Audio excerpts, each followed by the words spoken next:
आज की वीडियो आप लोगों के लिए बहुत ज़्यादा इंपॉर्टेंट होने वाली है। आज मैं एसएससी सीजीएल फॉर बिगिनर्स के बारे में बात करने वाला हूँ। यानी कि अगर आप बिगिनर्स हैं और आप एसएससी सीजीएल का प्रिपरेशन करके सीजीएल को क्रैक करके एक शानदार सरकारी नौकरी लेना चाहते हैं तो ये वीडियो आपके लिए बहुत ज़्यादा यूजफुल होने वाली है।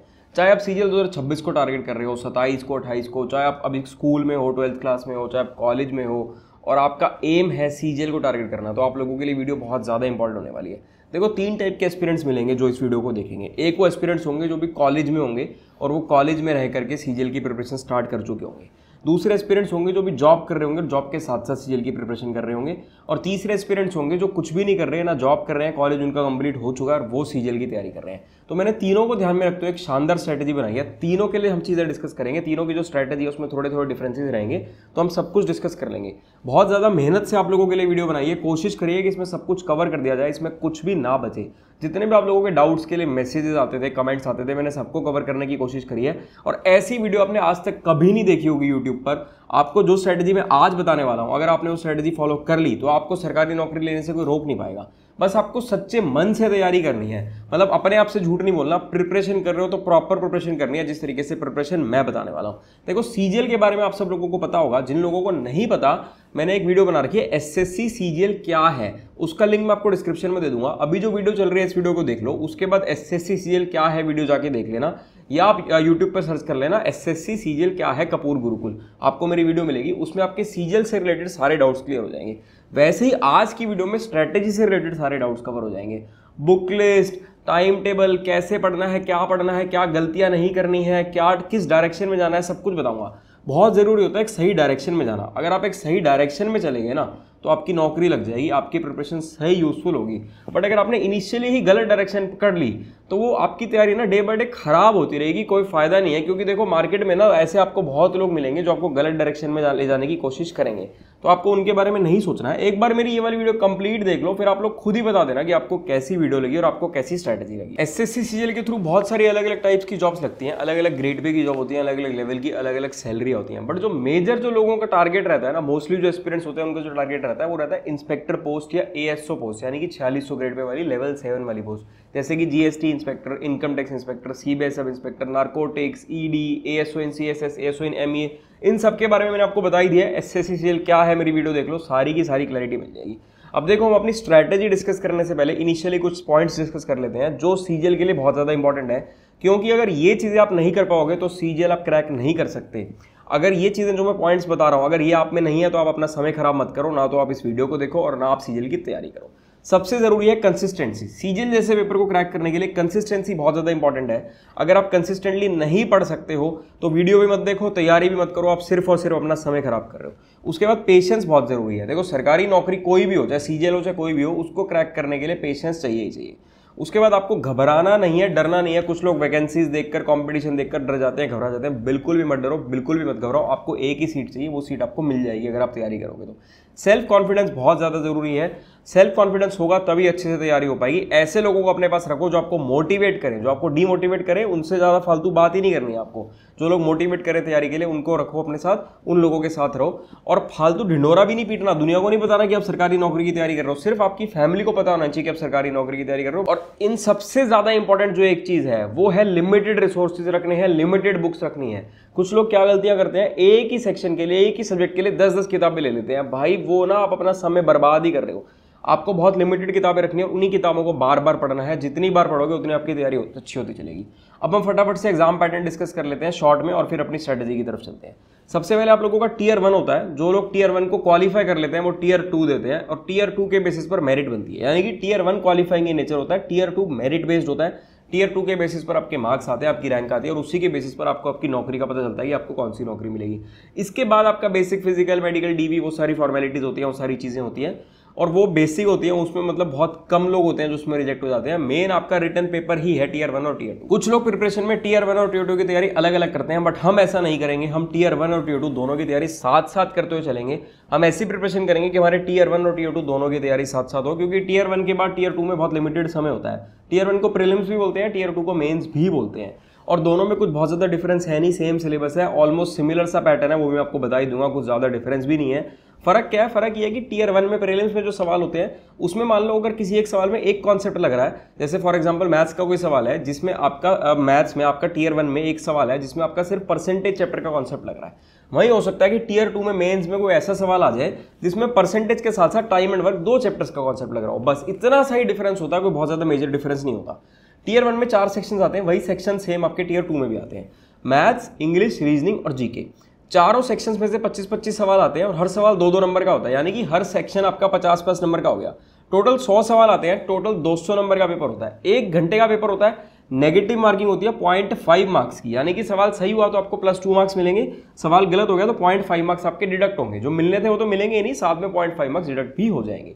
Tier 1 only qualifying in nature होता है। टीयर 1 का टारगेट हम लोग बनाकर चलेंगे कम से कम 150 नंबर। वैसे देखो कट ऑफ इतनी ज्यादा नहीं जाती है, बट फिर भी हमें अपना टारगेट सही सेट करना चाहिए, टारगेट हाई सेट करना चाहिए। और साथ में ये भी समझो ना कि सिर्फ क्वालिफाई थोड़ी ना करना है, हमें टीयर 1 को क्वालिफाई करने के बाद टीयर 2 में मेरिट में भी तो आना है, टीयर 2 में अच्छे नंबर भी तो लाने हैं, बढ़िया रैंक भी तो लानी है। और हम टीयर 1 और टीयर 2 दोनों की तैयारी साथ ही करते हुए चल रहे हैं, तो हमें इस हिसाब से तैयारी करनी है कि इनिशियली साथ होती चले। अब देखो सीजीएल जैसे एग्जाम के लिए आप लोग जितनी ज्यादा प्रैक्टिस करोगे आप लोग उतना सिलेक्शन के पास पहुंचते चलोगे, और प्रैक्टिस भी ना सही जगह से करनी है।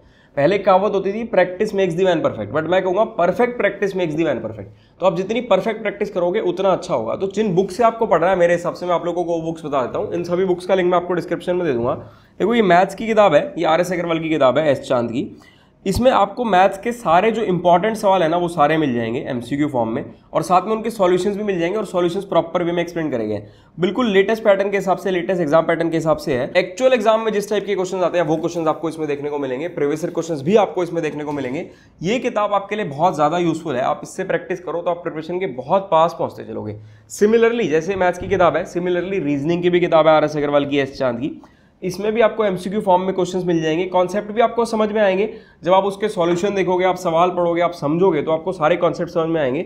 और सीजीएल के साथ साथ मतलब आप किसी भी सरकारी नौकरी की तैयारी कर रहे हो ना, सीजीएल लेवल के जितने पेपर होते हैं उन सभी के लिए बुक्स सिमिलर सी रहती हैं, कुछ ज्यादा डिफरेंस नहीं रहता। ऐसे ही जीके के लिए देखो 1 लाइनर किताब है।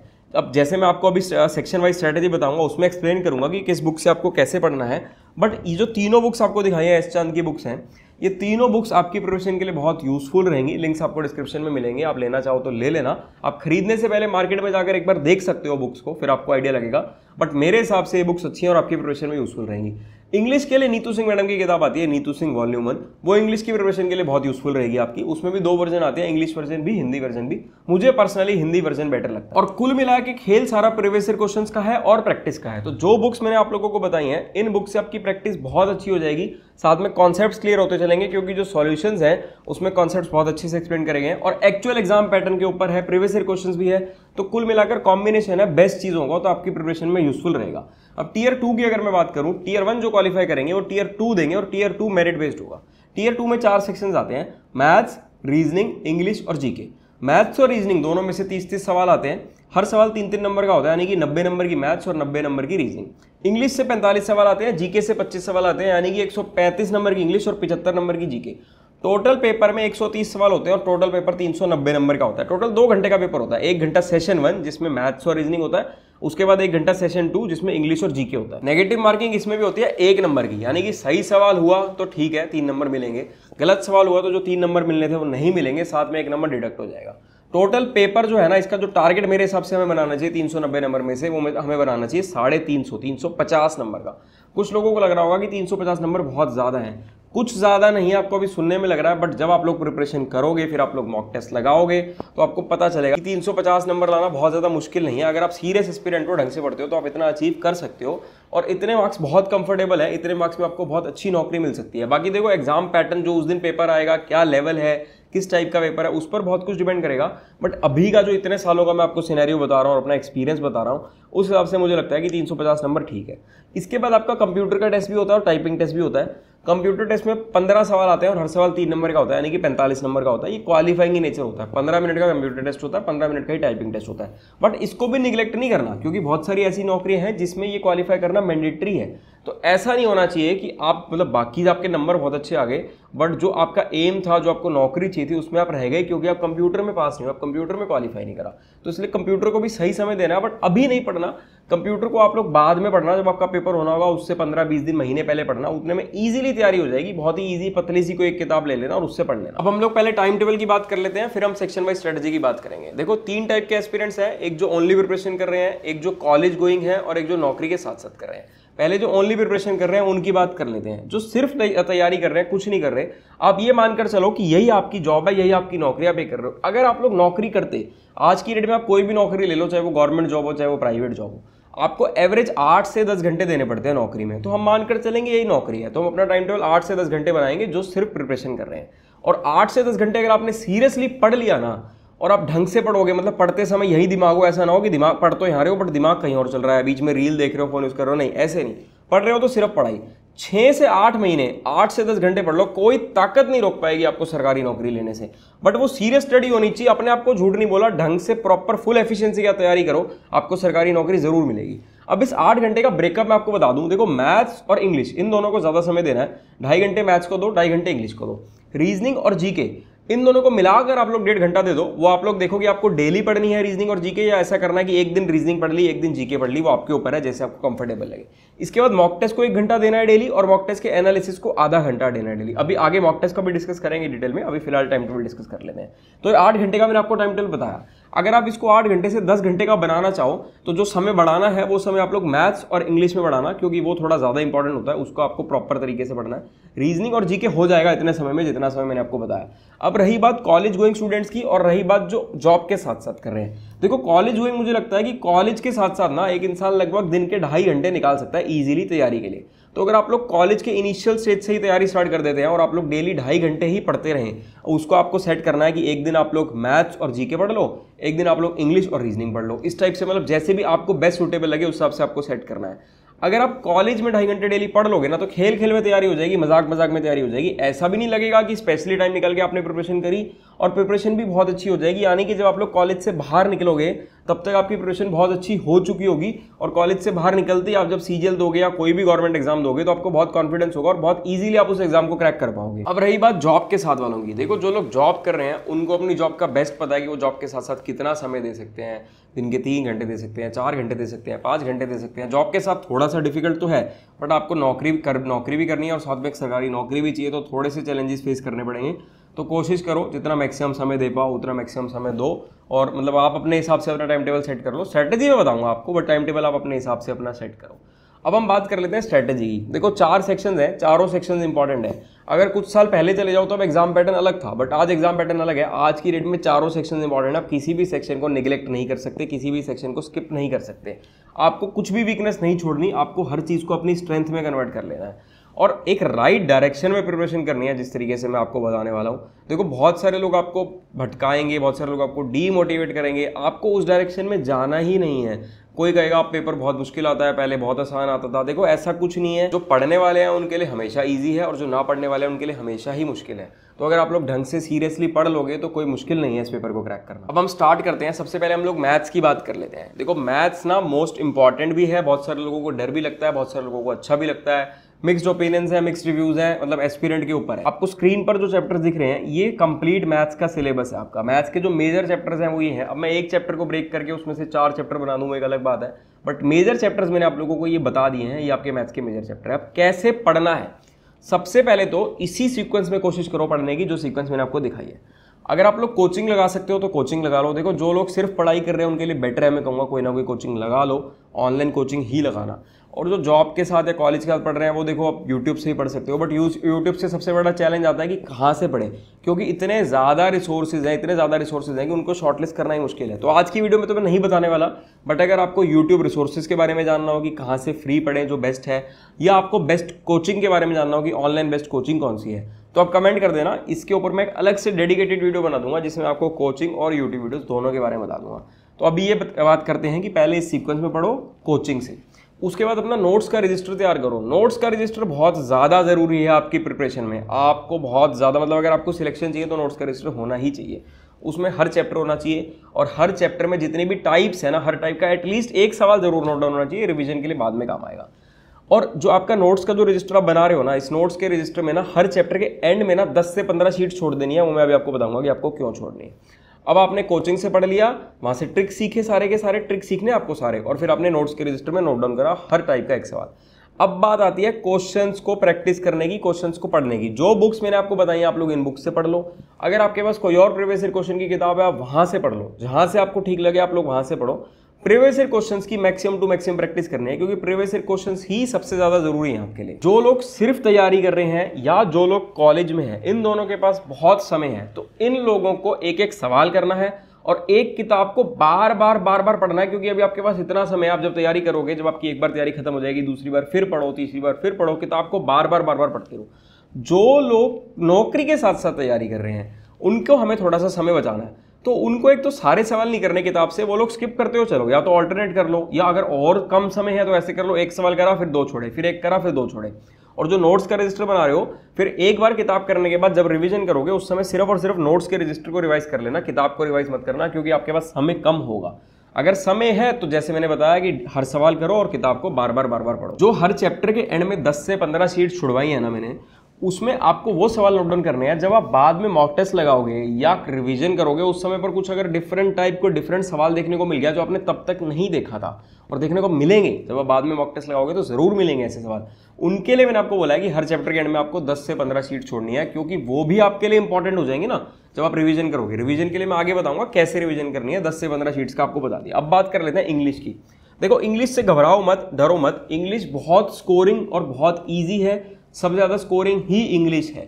मुझे तो मतलब जब मैं अपनी प्रिपरेशन करता था मुझे इंग्लिश से बहुत डर लगता था, क्योंकि मेरी इंग्लिश काफ़ी वीक थी। हालांकि मैं हिंदी मीडियम से नहीं था, मैं इंग्लिश मीडियम से था, फिर भी मेरी इंग्लिश बहुत वीक थी। और हिंदी मीडियम वाले भी जो एस्पिरेंट्स हैं उनको भी नहीं घबराना इंग्लिश से, मैं आपको बताऊंगा। जब मैंने अपनी प्रिपरेशन स्टार्ट करी थी, मैंने अपना पहला मॉक टेस्ट लगाया, मेरे 14 नंबर आए थे, और मेरे मेंस में इंग्लिश में 200 में से 190 प्लस मार्क्स आए थे। तो मेरा सफ़र 14 से 190 नंबर तक का था। मैं भी आपको बताऊंगा मैंने कैसे किया। बहुत इजी है, बहुत स्कोरिंग है। और देखो, जब मैं पेपर देने जाना था, मुझे पेपर से पहले जो मेरा पहला अटेम्प्ट था, मेरी सिलेक्शन पहले अटेम्प्ट में ही हो गई थी, तो मैं सोच के तो ये गया था। उस समय क्या होता था, उस समय 200 नंबर की मैथ्स आती थी, 200 नंबर की इंग्लिश आती थी। मैं सोच के क्या था कि मैथ्स में तो मैं 200 में से 200 ले ही आऊँगा, चलो 200 नहीं भी ला पाया तो 190 प्लस ले आऊँगा, और इंग्लिश में मैं 150 तक ले आऊँगा, तो मैं 350 नंबर ले आऊँगा। और ठीक था, मतलब उस टाइम पर 350 नंबर बहुत अच्छे माने जाते थे मेंस में। अब हुआ क्या, मैथ्स का पेपर बिगड़ गया। मैथ्स का पहले पेपर होना था, मैं घबरा गया, मैं प्रेशर में आ गया, जो भी था। हालांकि पेपर बहुत ज़्यादा मुश्किल नहीं था, पेपर इस लेवल का था कि मैं 200 में से 200 ला सकता था, बट प्रेशर कह लो या कुछ भी कह लो यार। देखो, जब आप लोग तैयारी करते हो तो प्रेशर होता है। और फर्स्ट अटैम्प्ट में करा मैंने सब कुछ, मतलब इतनी प्रिपरेशन करी, और जो मेरा एम था मुझे मिल गई, जो मेरी फर्स्ट प्रेफरेंस थी फर्स्ट अटैम्प्ट में ही। मैथ्स में मेरे सिर्फ 165 नंबर ही आए थे, इंग्लिश के पेपर में मेरे 190 प्लस आ गए थे। तो बात तो वही पड़ गई कि टोटल मेरा 350 प्लस ही बन गया था, बट उल्टा हो गया मैथ्स और इंग्लिश में। इसलिए मैं कह रहा हूँ कि इंग्लिश गेम चेंजर भी बन जाती है कई बार। स्कोरिंग है, बहुत ईजी है, इंग्लिश से घबराना नहीं। इंग्लिश में 3 चीज़ों में डिवाइड कर देते हैं, एक ग्रामर में, एक वोकेबलरी में, एक रीडिंग कॉम्प्रिहेंशन में। पहले ग्रामर की अगर बात करें, ग्रामर के इंपॉर्टेंट चैप्टर्स आप लोगों को स्क्रीन पर दिख रहे होंगे। इसके लिए मैंने आपको बताया, नीतू सिंह मैडम की किताब आती है, नीतू सिंह वॉल्यूम 1। लिंक सारी किताबों को आपको डिस्क्रिप्शन में मिलने वाला है। नीतू सिंह वॉल्यूम 1 आप लोग ले लो, कोशिश करना हिंदी वर्जन लो, उसमें हिंदी वर्जन इंग्लिश वर्जन दोनों होते हैं। सारे चैप्टर्स को पढ़ो, और हर चैप्टर के एंड में जो एक्सरसाइजेज हैं, सवाल है, उनको पढ़ो, उनकी प्रैक्टिस करो। साथ में प्रीवियस ईयर क्वेश्चन से प्रैक्टिस कर सकते हो। बाकी मॉक टेस्ट तो लगाओगी, मॉक टेस्ट से भी प्रैक्टिस होगी, बट बेटर रहेगा एक प्रीवियस ईयर क्वेश्चन से भी अगर आप प्रैक्टिस कर लोगे तो आपके प्रिपरेशन के लिए अच्छा रहेगा। अब वोकेबलरी और रीडिंग कॉम्प्रिहेंशन की अगर बात करें, तो वोकेबलरी और रीडिंग कॉम्प्रिहेंशन दोनों की तैयारी साथ साथ चलाएंगे। दोनों को अलग अलग पढ़ने की जरूरत नहीं है, दोनों साथ साथ आप पढ़ सकते हो। दोनों एक दूसरे पर काफ़ी डिपेंड करते हैं, दोनों इंटरलिंक्ड हैं एक दूसरे से। इसके लिए रीडिंग हैबिट जितनी बढ़ाएंगे उतना अच्छा है। उसके लिए आप फोन में एक ऐप डाल लो, कोई भी न्यूज़ की इन शॉर्ट से क्या ऐप आती है वो डाल लो आप लोग फोन में, उसको आप लोग रीड करो बार बार। जब भी खाली समय है, आप कहीं जा रहे हो, कहीं ट्रैवल कर रहे हो, स्पेशली समय मत दो, जब आपके पास खाली समय तब पढ़ो। साथ में वोकेबलरी को डेली लाइफ से रिलेट करो। हमारी वीडियोस हैं, हमारी प्लेलिस्ट सेक्शन में जाना, वोकेबलरी की वीडियोस हैं, ईशा मैम ने पढ़ाई हुई है डेली लाइफ से रिलेट करके वोकेबलरी। उससे आपको वोकेबलरी बहुत अच्छे समझ में आएगी। साथ में वोकेबलरी के लिए कोई भी एक किताब ले लो, 10 किताबें नहीं लेनी, एक किताब ले लो, उस एक किताब को रीड करते रहो। प्लस मॉक टेस्ट तो लगाओगी, मॉक टेस्ट से भी आपकी वोकेबलरी और रीडिंग कॉम्बिनेशन दोनों आपकी इंप्रूव हो जाएंगी। प्रीवियस ईयर क्वेश्चंस मैंने बता ही दिए हैं, बुक आपको बता दी है, डेली लाइफ से रिलेट करना है, प्लस मॉक टेस्ट लगाना है। एक नोट्स का रजिस्टर बना लेना, उसमें एक तो जो ग्रामर के जो रूल्स हैं, जो इंपॉर्टेंट रूल्स हैं, वो नोट डाउन कर लेना। और मतलब चाहे 2 रजिस्टर बना लो, चाहे एक ऐसा रजिस्टर बना लो कि एक तरफ से ग्रामर स्टार्ट कर दो, एक तरफ से वोकेबलरी स्टार्ट कर दो। वोकेबलरी के वर्ड्स लिखते जाओ, उन वर्ड्स को समझो, उनका मतलब समझो हिंदी में, उनको डेली लाइफ से रिलेट करो। जब आप लोग मॉक टेस्ट लगाते हो, मॉक टेस्ट में लगभग आपको 4 ऑप्शंस मिलेंगे, लगभग क्या एग्जैक्टली 4 ऑप्शंस मिलेंगे, मतलब एक सवाल है उसके 4 ऑप्शंस हैं वोकेबलरी का, तो उसमें से कोई एक ऑप्शन सही होगा, बाकी के 3 ऑप्शन गलत भी होंगे। तो जो 3 ऑप्शन गलत भी है ना, कोशिश करो उनका भी मीनिंग देखो, आप गूगल से उनका मीनिंग समझो, हिंदी में मतलब समझो, उसको भी डेली लाइफ से रिलेट करो। मतलब वोकेबलरी जितनी ज्यादा आप इंप्रूव करते जाओगे, जितने वर्ड्स की वोकेबलरी बनाते जाओगे, उतना आपके लिए अच्छा है। और बहुत ईजी है इंग्लिश, जितनी ज्यादा प्रैक्टिस करोगे, जैसे मैथ्स में है जितनी ज्यादा प्रैक्टिस करोगे, सिमिलरली इंग्लिश में ही है, प्रैक्टिस का ही खेल है सारा। अब हम लोग जीके और रीजनिंग की बात कर लेते हैं। देखो पहले अगर रीजनिंग की बात करें, रीजनिंग के सारे इंपॉर्टेंट चैप्टर्स आप लोगों को स्क्रीन पर दिख रहे होंगे। रीजनिंग और मैथ्स की स्ट्रेटेजी में कोई भी डिफरेंस नहीं होने वाला। जो मैंने आपको मैथ्स की जैसे स्ट्रेटेजी बताई है, बिल्कुल सेम टू सेम आपकी रीजनिंग की स्ट्रेटेजी रहने वाली है। रीजनिंग बहुत ही ज्यादा स्कोरिंग है, बहुत ही ज्यादा इजी है, कुछ भी नहीं है, ईजीएस्ट है रीजनिंग चारों सेक्शंस में से, बट सिली मिस्टेक्स होने के डर रहते हैं, तो इसलिए उसकी तैयारी भी ढंग से करनी है, ट्रिक सीखने हैं। अब इसके बाद हम जीके की बात कर लेते हैं। जीके ना स्मार्ट वे में पढ़ना है, गधों की तरह नहीं पढ़ना है, बहुत ज्यादा समय नहीं देना है, स्मार्ट वे में पढ़ो। जीके को पढ़ने के 3 तरीके हैं, आप 3 चीज़ों को फॉलो करो। एक तो 1 लाइनर किताब आप लोगों को पढ़नी है, 1 लाइनर आपको जो ब्रीफ में शॉर्ट में चीज़ें बताई गई हैं उसको रीड करना है, साथ में एक प्रीवियस ईयर क्वेश्चंस की किताब पढ़नी है, और साथ में करंट अफेयर्स पढ़ने हैं यूट्यूब से।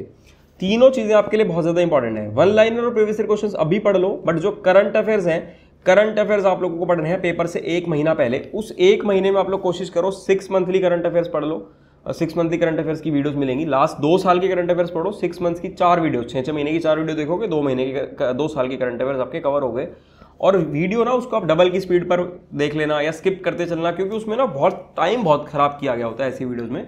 तो आपको समय बचाना है तो समय बर्बाद नहीं करना, डबल की स्पीड पर करो, स्किप करो, जो इंपॉर्टेंट मुद्दे की चीज़ें है ना वो सब देखो, फालतू की चीज़ें नहीं देखनी। अब अगर रिवीजन और मॉक टेस्ट की बात करें, मॉक टेस्ट इनिशियली तो आप फ्रीक्वेंसी कम रखो, हफ्ते में 1 रखो, फिर हफ्ते में 2 कर देना।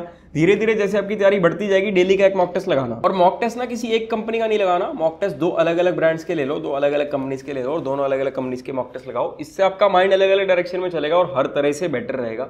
मॉक टेस्ट का एनालिसिस भी करना है। रिवीजन के लिए एक तो जो नोट्स का रजिस्टर बना रहे हो, ये तो रिवीजन में काम आएगा ही आएगा, साथ में एक अलग से भी रजिस्टर बनाएंगे हम, रिवीजन रजिस्टर, वो अलग से रजिस्टर होगा। उसमें सबसे ज़्यादा ज़रूरी वैसे वो मैथ्स के लिए ही है, जो मैं रिवीजन एक अलग रजिस्टर बना रहा हूँ। उसमें आपको मैथ्स के हर चैप्टर के जो इंपॉर्टेंट कॉन्सेप्ट्स हैं, इंपॉर्टेंट फॉर्मूलाज हैं, इंपॉर्टेंट ट्रिक्स हैं, वो नोट डाउन करते हुए चलना अभी से ही, साथ साथ से ही, बाद में मत बनाना, अभी से ही शुरू कर दो वो अलग से रिवीजन रजिस्टर बनाना। हर चैप्टर में जो इंपॉर्टेंट चीज़ें लिखे नोट डाउन करते चलो, ये बाद में रिवीजन में काम आएगा। साथ में इंग्लिश में या किसी भी सेक्शन में और कुछ इंपॉर्टेंट लगे उसको भी आप लोग नोट डाउन करते हो चलो। और रिवीजन भी ना आप लोगों को डेली भी करनी है और वीकली भी करनी है। डेली रात को 15 मिनट में जो आप लोग पूरे दिन में पढ़े हो, 15 मिनट में सब रिवाइज हो जाएगा। और वीकली हफ्ते के आखिरी दिन मतलब ऐसे करो कि 6 दिन इसी तरीके से पढ़ो जैसे मैंने बताया, 7वें दिन आधा दिन पढ़ो और बाकी का आधा दिन पूरे हफ्ते की रिवीजन करो, क्योंकि रिवीजन ही टॉपर में और एवरेज स्टूडेंट में डिफरेंस क्रिएट करती है। छोटी छोटी चीजें होती हैं जो आपको सिलेक्शन के पास ले जाती हैं, और यही छोटी छोटी चीजें होती हैं जो आपको सिलेक्शन से दूर ले जाती हैं। यही चीज बात होती है सारी एक्सपीरियंस की। जो आपको एक्सपीरियंस इंसान एक राइट डायरेक्शन में लेकर जाएगा वो सबसे ज्यादा इंपॉर्टेंट है। राइट डायरेक्शन में जाओगे, राइट पाथ पर चलोगे, तभी एक सरकारी नौकरी मिलेगी। कोई भी डाउट हो मुझसे इंस्टाग्राम पर पूछ लेना, कमेंट कर देना।